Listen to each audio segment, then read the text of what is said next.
Okay, there's a theory that the invert pendulum could be stabilized by vertical excitation.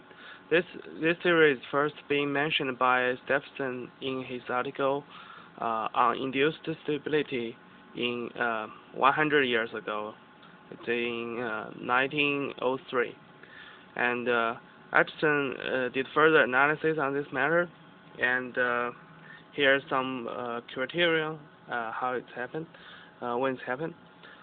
For a single pendulum, the exciting omega should be like this, where epsilon is the amplitude of the excitation, and g is the gravity, L is the length of the pendulum, and so on for double pendulum and triple pendulum. Alright, let's do some experiment here. Here is a single link invert pendulum, not inverted yet.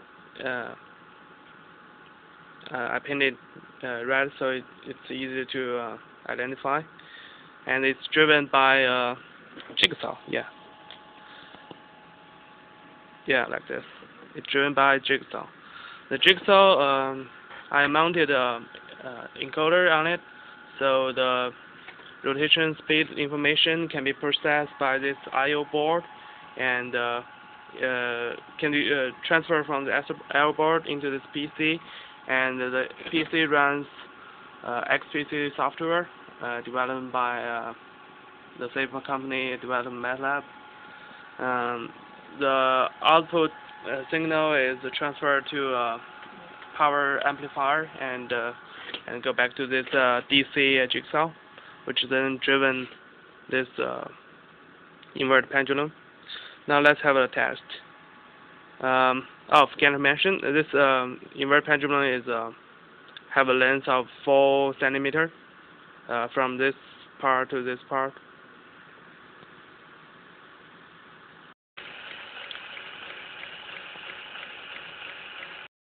Now I started the machine, so you can see it's the jigsaw goes up and down, and this inverted pendulum seems not inverted yet because the frequency of the excitation is too small. And now I will increase the excitation frequency to 50 Hz, which it should be moving. Should be inverted. I have to give it a small, almost. So you can see it's falling down slower. Yeah, like that. It's almost stable. Still falling down, but slower. Which means it could be stabilized by further increase the frequency.